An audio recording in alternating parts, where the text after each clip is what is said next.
Hello! This is not the camera I wanted. Why is that? Okay, it's fine. Let me just do this. Hey, there you are. Hello, how are you all? Welcome to the Niche Lifestyle Show. You forgot what it was called then. Just bring that light a little close to my face. Let's bring in my co-hosts. I guess that's the right word. We got Adam and Mark.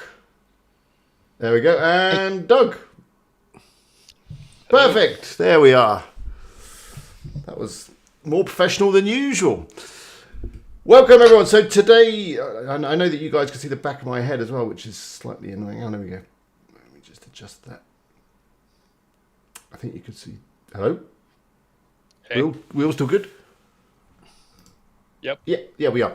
Perfect. Yeah, so today we are talking about starting a business, online business with $100.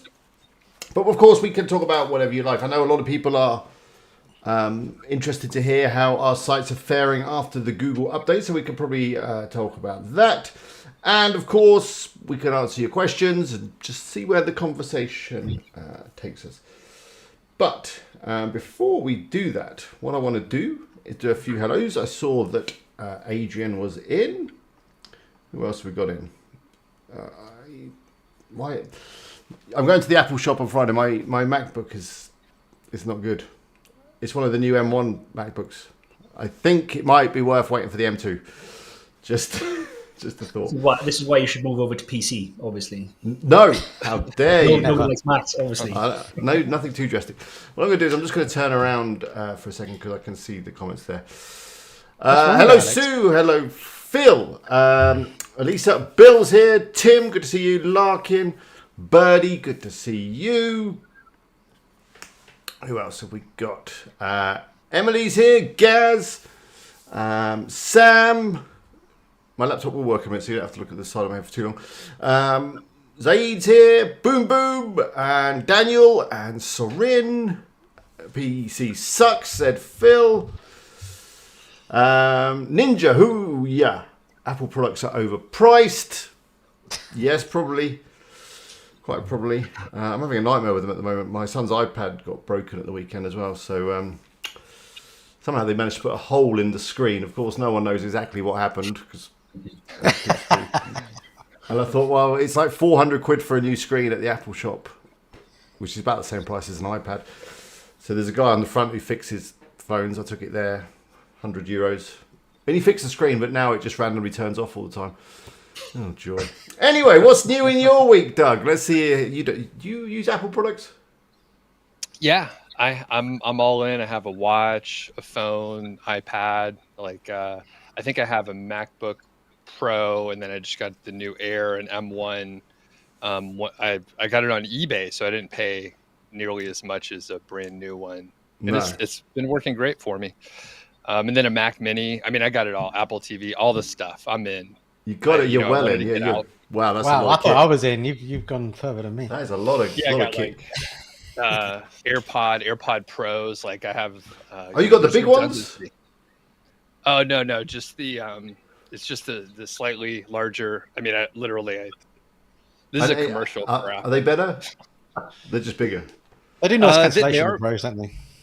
Yep, the noise cancellation works really well, like on a flight or whatever. So, or okay. At the gym. Yeah. And what would you, if someone said, why would you have an Apple Watch? What would you say is the best thing about the Apple Watch? Oh, you tell the time. I mean, you look down, boom, it's 8:11 right now. But you could use your phone for it. So no, I like the activity tracking overall. So I work out a lot. Clearly. Well, look at the physique on him, man. You can tell that. But for tracking all that stuff, it works really well. Hiking, any kind of exercise you do. I think you could even use them like swimming and what. I don't know. You can use them. You'd have to take them off in the shower, in the sea, in the pool, anywhere. Not that you swim in the shower, probably.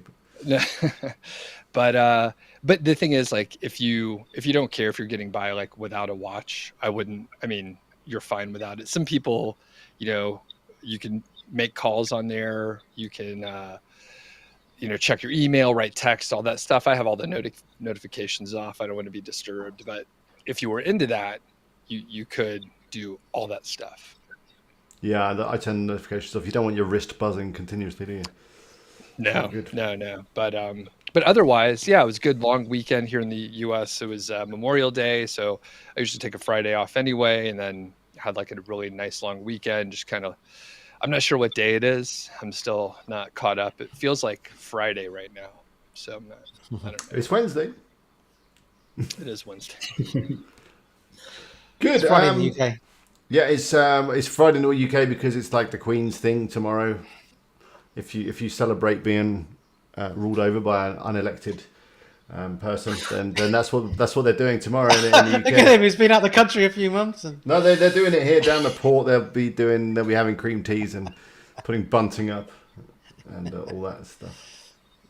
No, I don't care either way. My mother-in-law is deeply Republican, and she's no queen of mine, and all that stuff. So some people just don't like being lorded over. But hey, if it's an excuse for a day off, then I'm all for it, I think.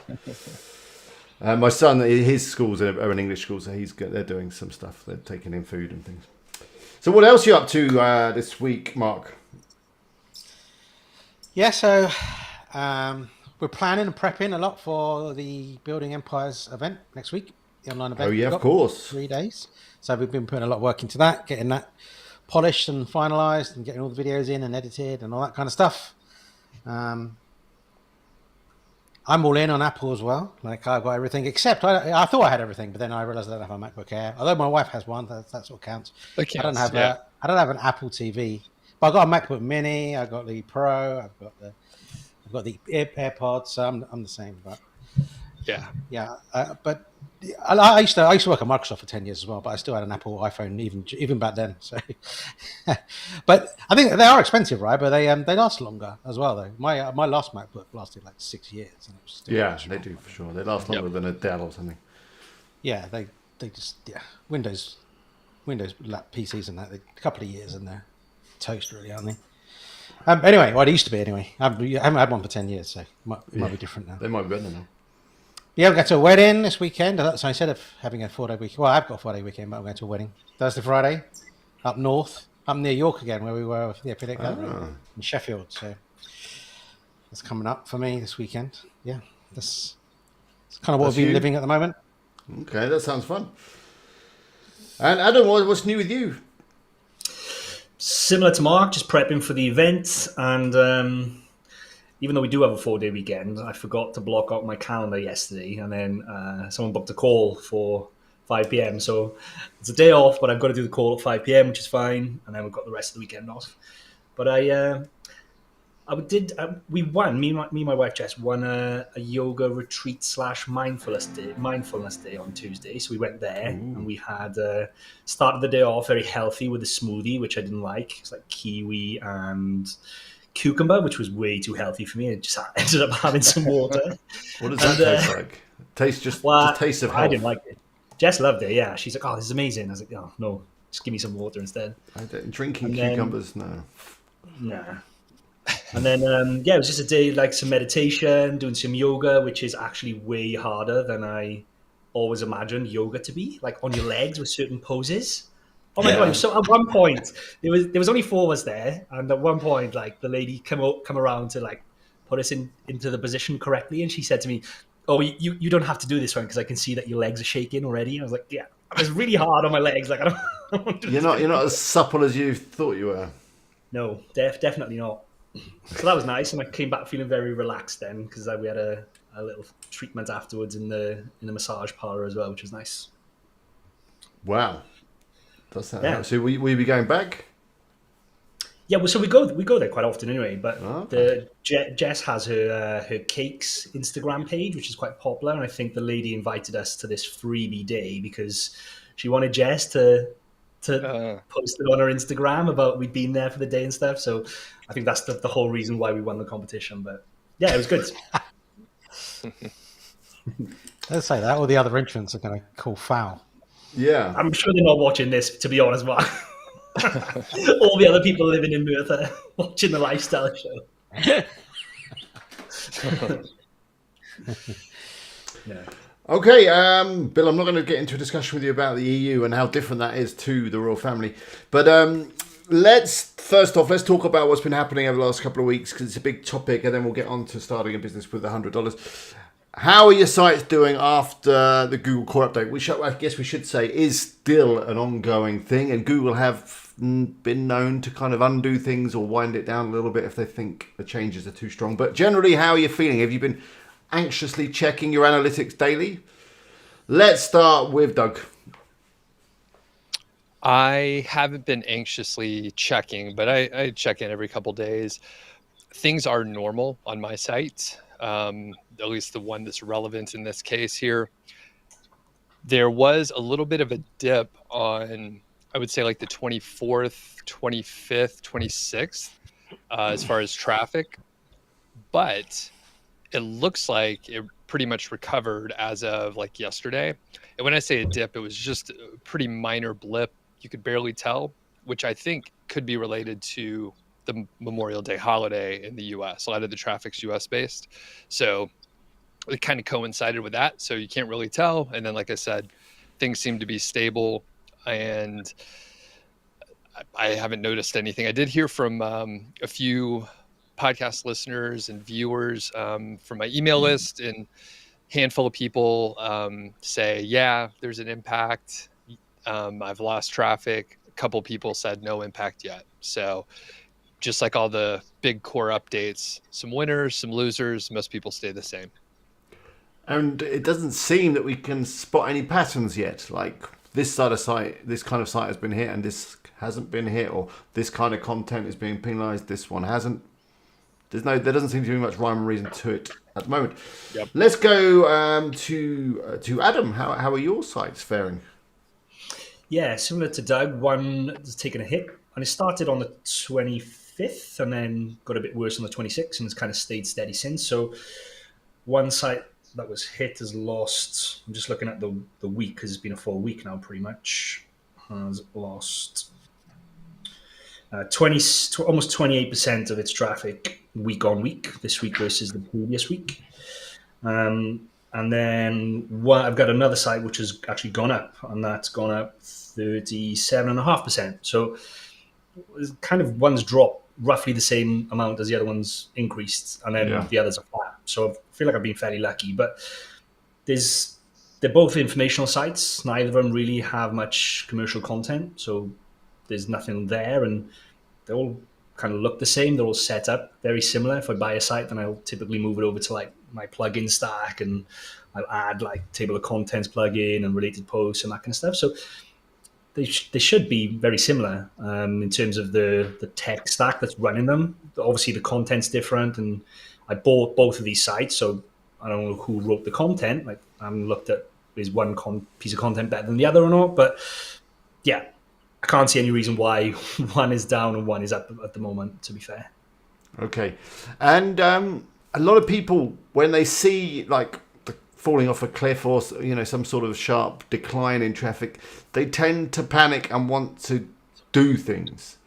What would be your advice to them? Is don't, because the one that's down, the one that's dropped, when I look at it daily now, so today so far is the same as it was a month ago. So I know the rollout's still happening, but that one looks like it might be coming back a bit. So you're saying keep calm, don't go changing loads of content, deleting stuff, changing things. No, that's not a good idea. You've got to wait for it all to kind of settle down. Just carry on as normal. Yeah, I'd say so. I mean, until you even know definitively what's going on, there's nothing you can change, really. What would you change if you don't know what's caused the drop? No. Why would you start changing? I don't know. Have Google or John Mueller, has he done any videos or anything recently with his like latest recommendations? Because that's often a kind of indicator as to what needs to be done. But they haven't said that they were going for anything specifically. They were just generally trying to improve search results, weren't they? Yeah. The wording around the update, the actual update, was very vague, wasn't it? It's just a general core update, and it's going to take a couple of weeks to roll out, and nothing specific about what they're looking for or going after. Okay, and Mark, finally to you, how are your sites doing? Anything to worry about? Yeah, I'm quite lucky. Even over time, I've rarely ever been affected by an update. I almost feels like a bit of a fallacy to me. I mean, obviously I know it happens and it's real and it does happen, but like over time I've really always been really lucky. I've never had any effect. That's good. Well, in the day, if you're making good sites, good content, you shouldn't have anything to worry about. Well, that's what I thought. I thought, that's it. I kind of felt a bit bulletproof because, well, I'm doing everything right. So, of course, I don't get hit. But anyway, my biggest site got hit in this one, down about 18%. It was down about 18% initially, and that's down like 13%. Like it's sort of bounced back a little bit. And these are big numbers. That sounds like it's in the margin of error, but this site gets over 300,000 sessions a month, so between 13 and 18% is quite a big difference. But have you been able to identify where that loss has come from? Is there any particular page or keywords? Or I haven't drilled into it, to be honest. Probably too early. You need some data, and a bit of time. Like we said, wait a couple of weeks and then I'll have a look and see what's happened a little bit. But there's no point until it's fully rolled out because it might bounce all the way back anyway. And you'd be. But I think when it comes to like what you're going to fix, I think the only thing you can fix is all of the core stuff that you kind of know that you should be doing. All you can do, generally these days with updates, so many things are a part of that package. You can't just isolate one thing and say, this update was to do with this. I need to fix this. You just, if you have been hit in some way, you need to kind of just go through all of those things and go, okay, I'm going to look at all of the page speed. I really look at page speed, so I'm interested when you said about your popcorn theme and stuff because I don't really bother too much about it. Like, as long as it's fast enough. I'm not one to go for like I need to get it into like 99% on mobile and thing. I just like as long as it's good enough. I mean, it's fast. It's fast. On mobile, probably. I'm fine. Yeah, it's fine. Like I think there's a threshold probably there, but yes, I've never gone too mad in that. But you probably just want to go through all those things and just check all of the core basics are done well and right. That's all you can do. You can't. I don't think you can try and identify one thing. It's just kind of really look at your site with fresh eyes and go, okay. What have I neglected here? Like, what could be improved upon? Yeah, it's a good idea. And just try to overall improve the site and the content. Okay, one very last quick thing I want to just ask you guys before we move on to the topic is, and this was a rumor that I saw the other day, that speaking of Apple again, they've got their developer conference coming up in a week or so, and there's a rumor that they may be launching their own search engine. Have you heard this? And if you have, no. What do you feel or think about that? Not heard that. Although it kind of makes sense considering they've been removing, well, essentially, talking about removing cookies from Safari and things like that. Like, kind of makes sense they've been softening up some of the other bigger players in the area. Maybe I don't know. To have this super private search engine, maybe. And I think at the moment they do pay Google like billions or something, so that Google pays Apple, don't they, to be in the phone? Yeah. I don't know. I haven't seen that rumor, Doug. Recently, but I wouldn't say maybe a year and a half ago there was some more chatter about it, and I think there's some, like you said, Google pays Apple a lot, but there was some like pretty huge number. I don't remember the percentage, but a lot of searches originate from an Apple device. So if it's if they have all those built-in users, kind of a no-brainer to capture that market share. So I think it would be good, competition-wise, instead of having just everyone using the same thing. I think it could improve. And just, for us, right? We talk about SEO topics. It'd be great for us because there's a whole other topic area to talk about and figure out. I suspect like the search engine would potentially work in a similar way, but maybe it would be, it would be different in some way, but I imagine like content and then the user interaction would be some of the most important metrics. Yeah. I don't think that having one search engine that's like, just dominating like Google is at the moment, I don't think that is healthy really for anyone really, is it? It'd be interesting to see what happens because I know maybe it all comes down to branding, and maybe if they're forcing it into the phone, then a lot of searches will come through their search engine. But I expect wonder how good it'll be actually serving results compared to Google, who's got years and years of tweaking the algorithm and put a lot of money behind it. Even look at Microsoft; they tried to catch Google and have put billions into like development of their search engine. Maybe it does come down to branding in the end of the day. Like maybe is Bing still a thing? Bing.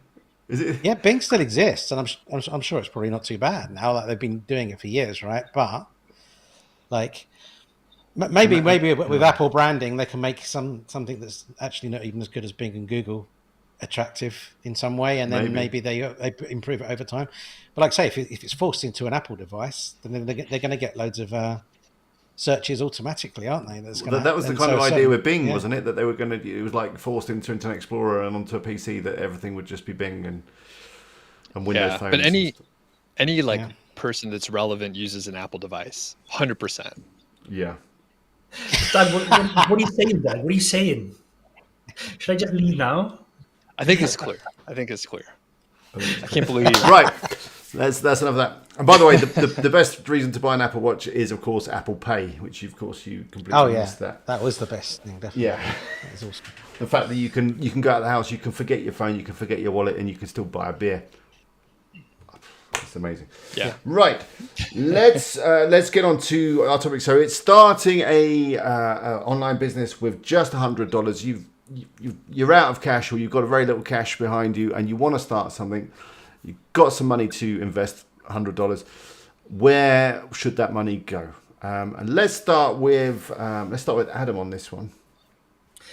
Yeah, sure. So I mean, let's be honest. $100 is not a lot of money to start a business, right? To start with, like, it's not a lot.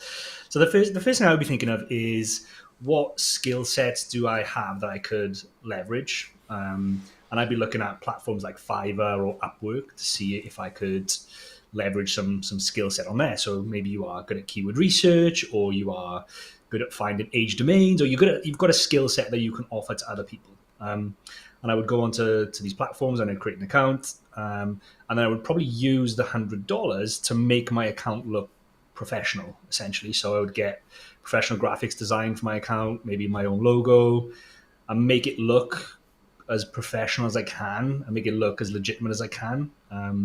And then from there, I would try and find, obviously, like your first customer, and try and snowball it that way. But I personally see, and I love to hear you guys' ideas, but with just $100, you have to leverage some kind of skill, and you're going to have to swap time for money. You can't really invest that and expect to get a return. You're going to have to do physical work and swap time for money in the short term to get that business off the ground. Yeah. So, I mean, that's the big message, is that, you're going to have to put time in. If you don't have money, you've got to put time in, haven't you? However that may be. I just want to quickly go back to Hassan's comment, which I missed earlier. He says, business idea, invest $100 into niche site building and give it to starters for starting sites as seed funding. I'm not quite sure what that means, but maybe one of you understands that. Ask for 20 to 30% equity. Is there somewhere that you can raise funding for a site then? Is that what Hassan's talking about? I mean, I think he's trying to right now. He's like, hey, give me $100 and you get 20. I've got this new site. You want to buy in? Yeah. Yeah, that's an interesting idea. It's like some kind of micro venture capital where you place a lot of bets and maybe a couple of them win big. I think the issue for me, it would be just dealing with the legal structure to like enforce that. Because if let's say you placed 20 bets like that, you got 20 people building a site, some of them know what they're doing. You potentially could end up with a site worth like, a few $100,000, and it would be great. Of course, I would suspect by the time the person has grown their site that big, they would not want to relinquish the equity that you have, and then you'd have to fight them for, all that money. So that's going to be a legal nightmare there. I think the concept sounds quite good. That you if you've got a website that's performing well, that you could then raise funding against that site by selling shares in that site. That sounds quite cool. But as you say, how on earth would you structure that legally? I don't know. Each site would have to be its own company or something. Yeah. I think good idea though, Hassan. If that's not a thing, then maybe there's an opportunity there for you.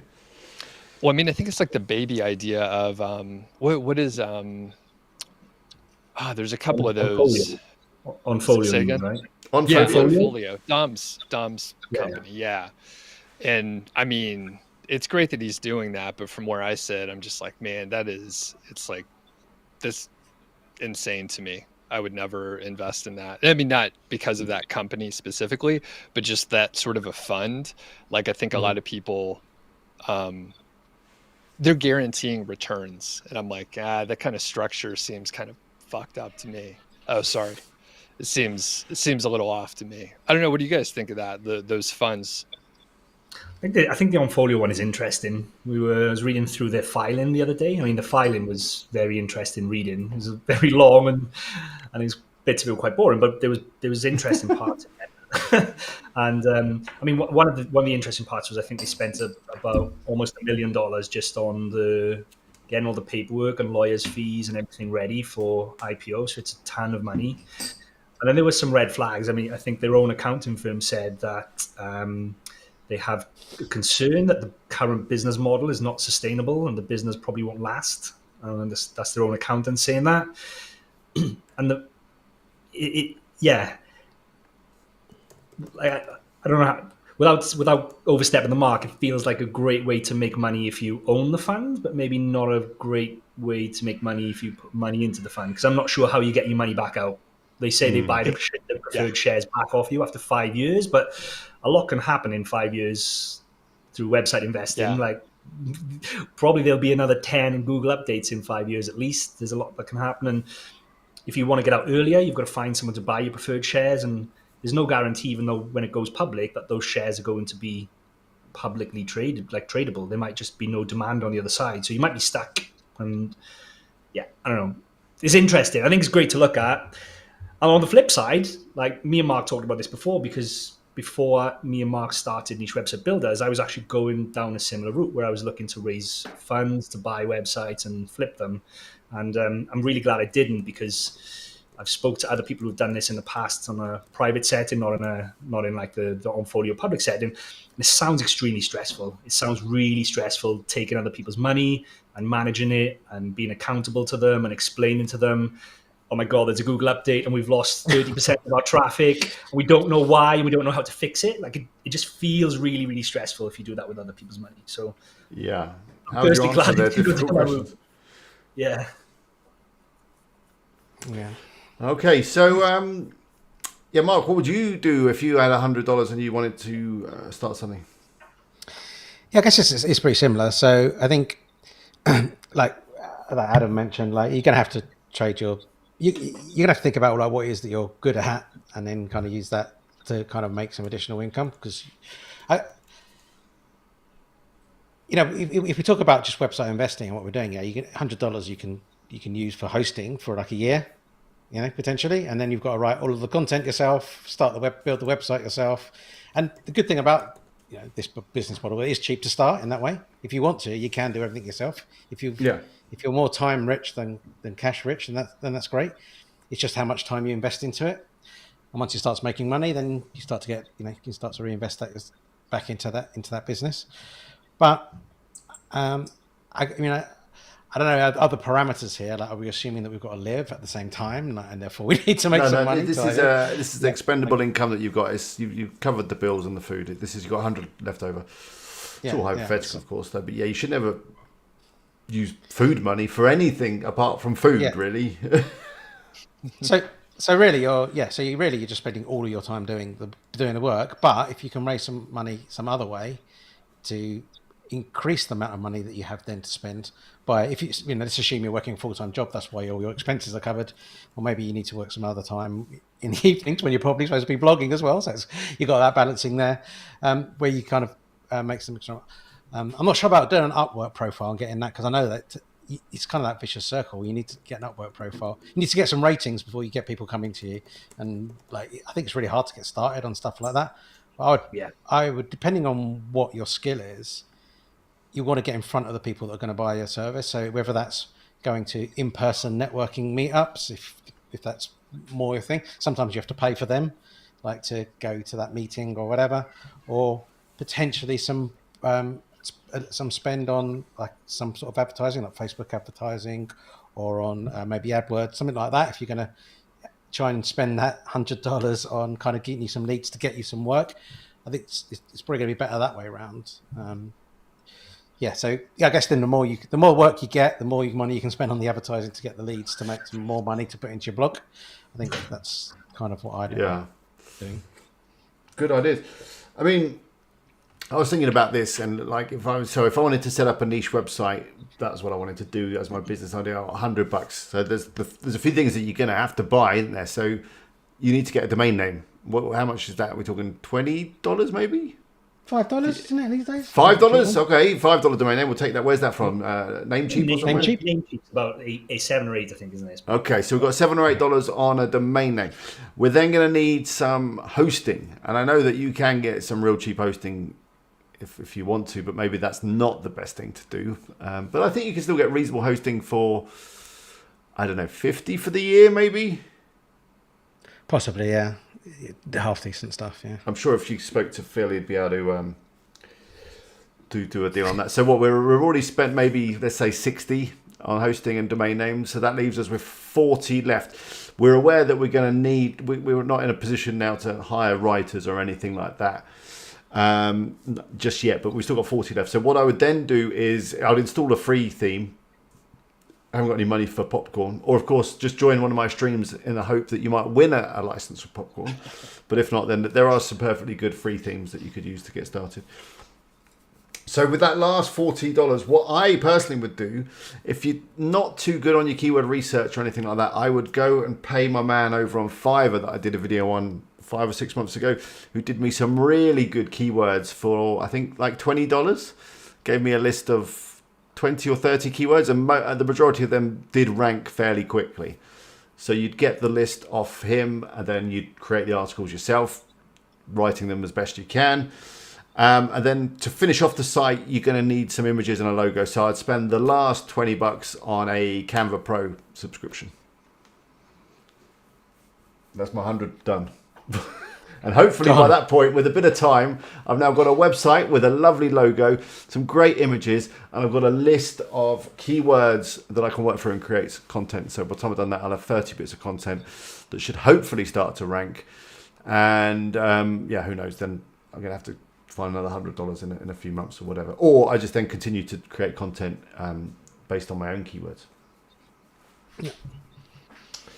Okay, let's go to a few comments.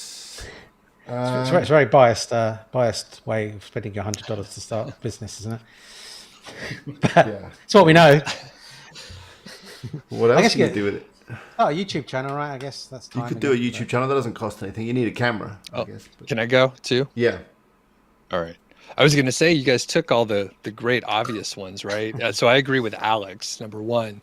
But Mark, exactly what you're saying, to take the opposite route. If you're interested in video and stuff, aim for YouTube. If you like podcasting, maybe you don't want to be on camera or something like that, then you can go that route and just do like a sort of a, boots on the ground marketing where you're trying to collaborate with people, like you have a show. If you do have something going on, usually people will talk to you as long as if you have a couple things that you've published to prove that it's not going to be a total waste of time. Most people will probably sit in for an interview, and then you could like slowly make connections. You'll be exposed to new business ideas, and you won't know exactly like where you're going to end up, but you could figure that out later, like once you get started. And like Mark was saying, you basically like you could record a podcast on your phone. You can do YouTube on your phone. Like you don't need any additional equipment. If you have yourself a nice Apple device, you're going to be able to just jump right in. You won't have to fuss around with any kind of other issues, So you could do it with Androids too, I guess. You can. Adam, do you have an iPhone or do you got an Android phone? No, that's the only thing I'll insist on is an iPhone. Like I would never change from an iPhone, but that's it. Cool. That's all right, buddy. Yeah, that's good. Halfway there. That's a gateway drug. You're in. Yeah. You're in. Well, the thing, I had a Mac before, and I liked it, and then I switched back. I can't remember what happened. So I had a Mac, and then the house was burgled, and they stole the laptop, and I just went out and got a cheap one. And they left the PC. They left the PC. I was going to say it. They swapped it for a PC. And I just went back on the PC and just like never went back to the Mac. That was how is Windows nowadays? I love it. Like it's what though, right? Like I imagine if I spent a couple of if I spent a week or so with a Mac and got to know it like I did a PC, then I'd probably love it as well. But that's just that whole learning something new. And yeah, I don't think I would know Windows. It's been so long. New things these days. The last Windows was like Windows XP for me, or Windows 2000, and then Nothing much has changed. It looks the same. It acts the same. It still. Well, you still have to press Control Alt Delete all the time and all that stuff. Yeah. And just to be clear, I don't care what device people use. I'm just giving you a hard time. I'm not like a evangelist. I don't really care. So, but anyway, you could do YouTube or a podcast or something different. You may get a little traction more quickly. It could be a long haul, but on YouTube with the algorithm, you do have the ability to grow really fast, and you might not. It may take years to grow fast, but you do see channels occasionally that have figured out the algorithm. Maybe they have a video background and they're able to create, much higher quality, fast moving videos. Maybe they know how to write a script pretty well, and you'll see channels grow really fast from like nothing. It's pretty amazing. What about TikTok? Because we had a lady on our podcast recently that went from 0 to 30,000 followers on TikTok within her first month. And she wasn't doing like funny, crazy videos. She was talking about website investing. So that could also be another possibility. She didn't spend anything. She literally recorded it all on her phone. She literally spent nothing. So could do something like that. Yeah. Did we? And I would say like, if you're into the shorter form and all that, then, aim for whatever you like to consume. I think that makes a big difference. And it may have been a couple of weeks. Did we talk about just like the business model? Like, yeah, you could build an audience, but then like, what do you do with it? And then what happens when the platform matures and they start charging to reach the audience? And I just don't know what you do with the audience. There's some people are like, yeah, I've gotten more traffic on my website, but it's like maybe not the right traffic. I guess it depends on what you're trying to do. Also, I think if you can build an audience on TikTok now, money's coming. I literally read this a little while back, but I just got it up. In 2022, TikTok's revenue is going to exceed Twitter and Snapchat combined. So like there's going to be tons of money to be made on that platform. And if you can build an audience now, I think when it's still early and easy, like someone can go from 0 to 30,000 in 30 days. Like if you can do that now, even like doing it now and keeping that audience for a year's time or whatever, there's probably going to be some way to make money if those kinds of revenues are coming into the platform somewhere. How are they making that money? Yeah. Through advertising on there now. So they've got well, you guys carry on. I'll read the rest of the article, but I'm assuming it's through adverts. Can't be any other way, right? Yeah. Or I was wondering if like the platform earns that money, like, and then the creators get a little cut of it. Anyway, finish the article and you can tell. Yeah. Do they even share revenue? I don't think they do they? They do, but I think it's tiny. Like I've seen some videos on TikTok where people show how much they made for millions of views, and it's not a lot. But I guess influencers getting paid 10k a video now. You get your money from sponsorship and that kind of stuff, don't you? I suppose. Yeah. And sponsorship is simplified gardening. So. Yeah, it doesn't say how they make the money. Just that it's going to be more than Snapchat and Twitter combined. Zach says, what does Zach say? He says, take that $100, make a decent looking freelancing website, contact companies directly to write or whatever your speciality is for them, turn that $100 into $1,000, then start your niche site. Yeah, it's not always that easy to get clients though. You never know, you might get lucky. Well, yeah, you can't just put a website up and it happens. You're going to have to get out. It gives you a bit of credibility if you do want a cold call or whatever. Yes, yeah, for sure. I'm still tweeting a lot. I do like Twitter, but yeah, I guess they're not making money. They still haven't quite figured out how to monetize Twitter, have they? You can like host these spaces and stuff where you sell tickets so people can hang out with you. That seems weird. Can you run ads on Twitter? Do they have like an ad platform? I'm assuming so. You can kind of. Yeah, but it's nowhere near as powerful. They just got fined. Didn't they just get fined like either 400 million or 400 million in the US and 150 million in the EU for selling user data to advertisers in the UK and EU, I think, as well. So they definitely do it, and they're probably not doing a good job of it by the sound of it if they got fined massive amounts for selling the data. Naughty, but I mean, that's Facebook kind of do that to the advertisers. It's, it's not identifiable, I guess, but okay.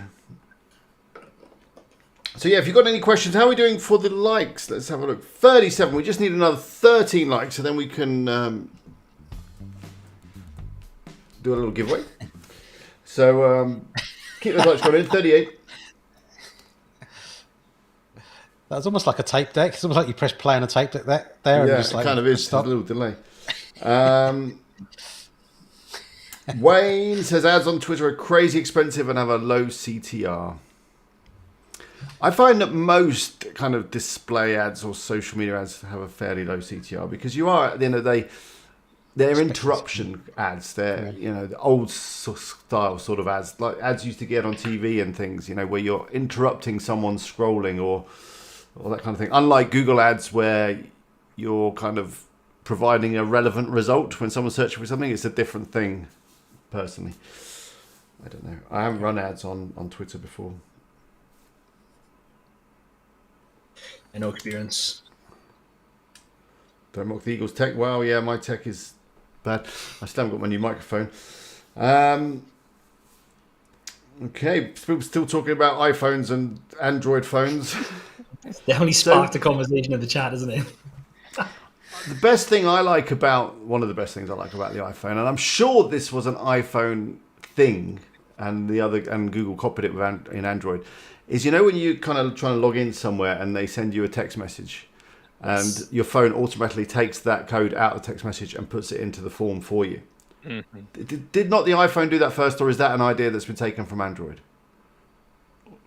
Maybe you guys out in the chat know that. What was the question? Sorry, I missed that. Say that again. The great feature on the iPhone where when you're filling in a form and they send you a text message, like two-factor thing, and they send you a code, the phone automatically takes that code and pops it into the form for you.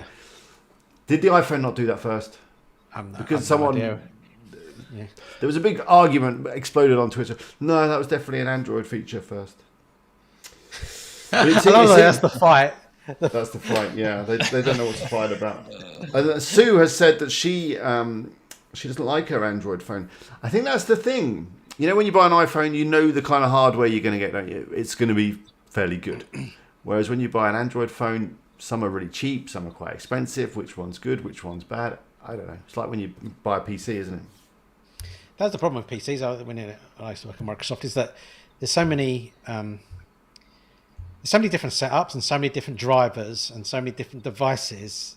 That's the good thing about having a standardized set of hardware for things. But you can't satisfy everybody and every setup and every device when it comes to like PCs and Macs. It's never going to be optimal where they can just optimize for the hardware they know they're working with a Mac. I think that's kind of what helps it. Although it ends up being expensive because you're tied in. You've got one choice, but and you can't service anything. You can't open anything. You can't change anything. It's all locked in. I don't know how we've got into just talking about phones. It's kind of weird. I love my 12. My daughter nagging me to upgrade to the 13 so she can have my 12. Lol indeed. Do you remember when you used to get a phone like every year? You drew an upgrade every year, and the new Nokia or the new Motorola phone. No. And the thing is, phones were progressing so quickly that the new phone the next year would be quite different to the phone of last year. Generally, they got smaller, just kept getting smaller and smaller, didn't they? But now, I mean, to upgrade from a 12 to a 13 or from an 11 to would you want a slightly better camera? What else are you going to get? I don't know. They all look the same. I got a 10, and it's like about 4.5 years old. I can't even remember when I got it. It's still fine overall, but it's the batteries that go on them, isn't it? The batteries when it. That's it. I go every 2 years because of the battery.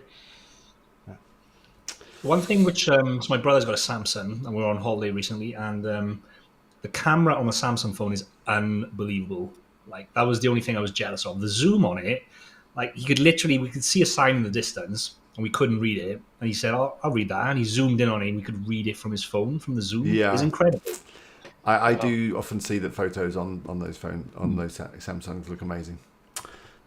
Even though they've now got like 3 lenses on the iPhone, it's still not that great. Nowhere near enough. Nowhere near as good. How many lenses? With just the whole back of the phone is soon just going to be different lenses. It's like a whole camera bag. Yeah. Like you said, the phones got smaller and smaller and smaller, didn't they? And then until the smartphones come out, and then they got bigger and bigger and bigger again. Then everyone wanted a big phone again. Yeah. I don't know if I can share my screen. The little flip phone and the. Oh yeah, look at that. Can I? Yeah. Go on. Can you put that? Let me see. Yeah, I can put that up. This is the one I got, which I loved, by the way. You able to put that? Yeah. Cool. This is like the 8310, and like it was awesome. It was like really small, fit in your pocket. It was such a good device. It was awesome as a phone. Like, it's exactly what you wanted back in the day. Was that the size of it, Mark? Was that the size of it in someone's hand on that other photo? No, I don't think so. That looks too small. It was small. It was really small. Maybe it was. It's like a Zoolander. Do you remember that on Zoolander? He had the little phone that was like the size of his thumbnail. Mark, that can't be the phone you had. No, it wasn't. No, that's different. This is different. Yeah, they're more. I don't know what those ones are. That's more like it. Size of a hand. It's similar to that. Yeah. Yeah. That was awesome. And then smartphones came out, and it was. Oh, there's a back of my head. What's happened? Hang on. Let me just do that. There we go. And this and this and this. There we are. Sorry, I'll stop sharing. Everyone's back. No, it's fine. I don't know what it loves the back of my head. Before we stop talking about phones, I had the phone that was in the first Matrix, the Nokia kind of banana phone it was referred to. I love that phone. That was so cool with the little slidey thing. Yeah. And they all had Snake on them, didn't they? I also kind of felt sorry for Nokia. They're going along quite happily out of Sweden or wherever they are, making all these phones. Everyone loved Nokia. They're way better than Motorola's and those other phones. Then suddenly Steve Jobs comes out and goes, "Look, this is a phone. This is how you do it." And they're like, "Oh my God, what are we doing one of them? Have we got anything like that?" Take a BlackBerry. Yeah, and old poor BlackBerry standing there as well, like, "Oh, what the." But the first iPhone was terrible, wasn't it? Really, I mean, you couldn't even shoot a video on it. You could hardly do anything with it. It was pretty bad. But, anyway, right. I think it's time for a giveaway because we have got 50 free likes. What is the best hosting service for that kind of budget? Shop around, but Host Armada are pretty good. They give you a free domain name. I've just remembered for like $40 or $50. Or you should just speak to Phil at Spiderweb. I'm sure his starter package is fairly cheap, although I think it's still around 10 a month. I can't remember. Wow, back when the Nokias were around, that's when Tony was a manager in Carphone Warehouse. Those good old days, eh, Tony? Anyway, let's go on the computer and do the wheel of names. Let's see if we can transition with the correct transition.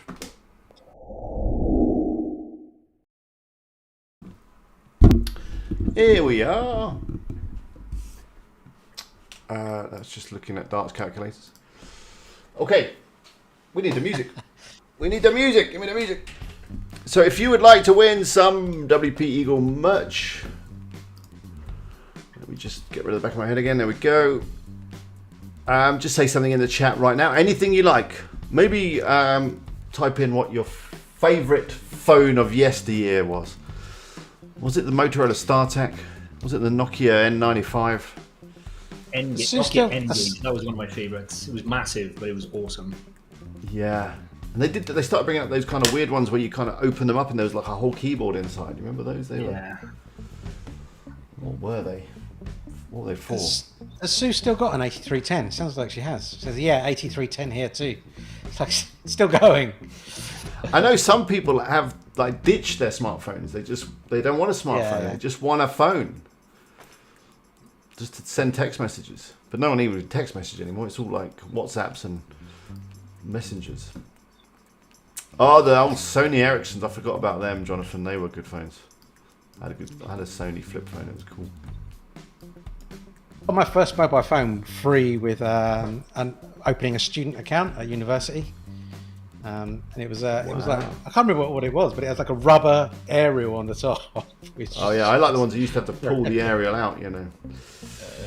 Those are the days where you'd be conscious of how long your text message was because you didn't want it to send to charge you for 2, so you'd go back and delete some of the message because you didn't want to spend two 10 pences or whatever it cost you to send the message. You just want to send one 10 pence message. Because they originally thought, didn't they, the mobile phone operators, that no one would ever use text messaging. It was just like some feature that's just useless that no one would ever use. And in fact, in the old days, you could only send text messages to people that were on the same network as you. Remember that? You couldn't send them across networks. Anyway. And then it turned out that they were the most lucrative part of the contract. Oh, we're off. Hang on. I wasn't ready for that. I'm going to do that again. Let's stop talking about phones. Who cares about phones? Right, let's go. You have to rename this video. Yeah, who cares about phones? Yeah. That's too long ago, Bill. Although my father, I remember he did bring one back because he used to work for BT and they had like the new phones. And I remember using it just for a short call and the side of my face was red hot. That can't have been good. Right, let's go. Are you ready? Everyone's in. I think everyone's in. We're down to Zen of Donut, which I think... Oh, hang on. There's a couple of others that have slipped in before or after I copied and pasted. Right, here we go. We're going. Best phone chat I've heard in ages. Wow, I haven't heard a phone chat for a while.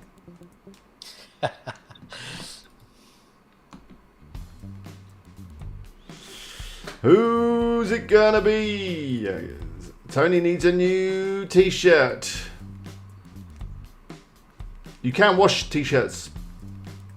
I think it's gonna be Bill. By the way, now the new rule is if it lands, well done, Bill, you are a winner. Well deserved. So yeah, anyone who's a member gets kind of 2 entries because if it landed on the member 6th month there, then that would also be Bill. But well done, Bill. Drop me an email. You've got my email address. Let me know what merch you want. If it's clothing, let me know your size and obviously your address and we'll get that sent out. Congratulations. But I think as we're coming to 5 p.m. here in Spain, it's probably time to wrap it up.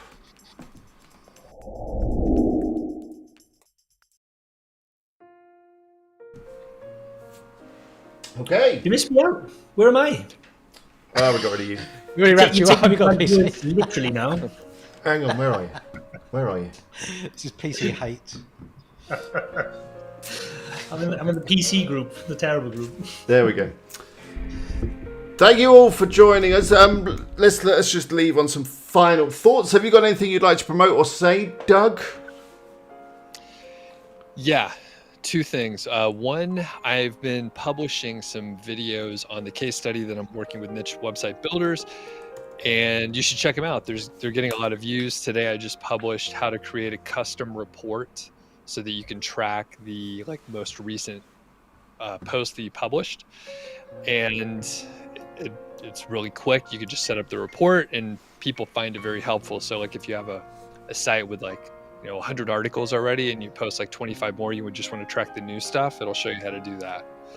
And there's several other updates. There's a blog post over on Niche Website Builders. It's all linked in the description, so if you head over to my channel, you can find all that stuff. Okay, go check out Doug's channel. There are links to everyone's channels in the description of this video. Marcus says we need cheerful party music at the end. Well, maybe we do. I'll get some for next week.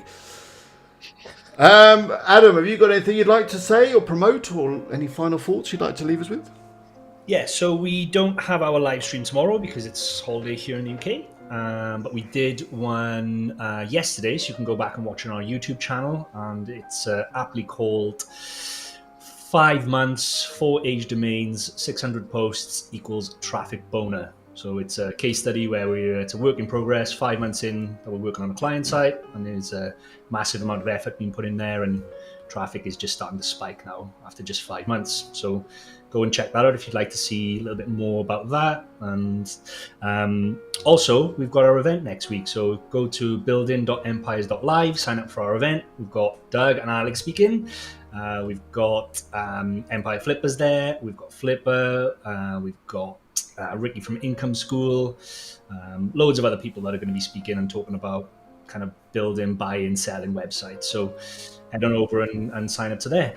I think that's it, really, Mark, isn't it? A bit of a quiet week because Just quickly, which one of you came up with the idea or the phrase "traffic boner"? Well, I put it in the Slack chat, but then the whole marketing team signed it off. So I don't know what that says. You're washing your hands of that, okay? Yeah, I am. Phil is slightly confused. Jonathan likes it. Robin is laughing. Sue is also laughing.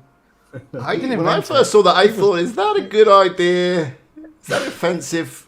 I don't know. It's probably not offensive, but people get offended by anything nowadays. So, how many people have unsubscribed? Probably no one. Okay. What do you think of the phrase "traffic boner," Doug? I was on mute. I was going to say, it's trying to get us all canceled here, but I'll go on the record and say I'm against it. We got to keep this inclusive. Yeah. Anyway, sorry, Mark. What were you saying? Your final thoughts and that's it. Just what he said. What he said. Yeah. Perfect. Well, thank you all for joining me. I'm not going to stream tomorrow, I don't think, because it is a bank holiday. So sorry. But I'll be back next week. I'm still trying to put my affiliate gathering video together. I've just got to finish the edit on that. So I'll probably try and publish that tomorrow, all being well. But other than that, we'll be back again. Are we back again next week? Is there anything on next week? I think we're back again next week, aren't we? Yep.